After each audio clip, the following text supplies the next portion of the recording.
ପିଆଜ କିଣିଲେ ଲୁହ ଝରୁଛି। ନମସ୍କାର ବନ୍ଧୁମାନେ, ଖୋଲା ମଞ୍ଚରେ ଆପଣମାନଙ୍କୁ ସ୍ୱାଗତ। ସାଧାରଣତଃ ପିଆଜ କାଟିଲେ ଆଖିରୁ ଲୁହ ଝରିଥାଏ। ତେବେ ବର୍ତ୍ତମାନ ପରିସ୍ଥିତିରେ ପିଆଜ କାଟିଲେ ନୁହେଁ, ପିଆଜ କିଣିଲେ ଖାଉଟିଙ୍କ ଆଖିରୁ ଲୁହ ଝରୁଛି। ବର୍ତ୍ତମାନ ଓଡ଼ିଶାରେ ପିଆଜ ଦର ପ୍ରାୟ 80 ଟଙ୍କା ରହୁଥିବା ବେଳେ ଆଗକୁ ଏହାର ଦର ଆହୁରି ଅଧିକ ବୃଦ୍ଧି ପାଇପାରେ ବୋଲି ପୂର୍ବାନୁମାନ କରାଯାଉଛି, ଯାହାକି ଏକ ମଧ୍ୟବିତ୍ତ ପରିବାର ପାଇଁ ଚିନ୍ତାର ବିଷୟ ହୋଇଛି। ଓଡ଼ିଶାର ଘରେ ଘରେ ପ୍ରସ୍ତୁତ ହେଉଥିବା ପ୍ରାୟ ସବୁ ପ୍ରକାର ବ୍ୟଞ୍ଜନରେ ପିଆଜର ଆବଶ୍ୟକତା ରହିଥାଏ।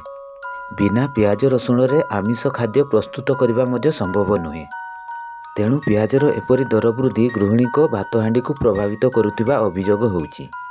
ତେବେ ବର୍ତ୍ତମାନ କାର୍ତ୍ତିକ ମାସ ଚାଲିଥିବାରୁ ବଜାରରେ ପିଆଜର ଚାହିଦା କମ୍ ରହିଛି। ତେଣୁ କାର୍ତ୍ତିକ ମାସ ଶେଷ ହେବା ମାତ୍ରେ ପରିସ୍ଥିତି ଅଧିକ ସାଂଘାତିକ ହେବ ବୋଲି ମତ ପ୍ରକାଶ ପାଉଛି।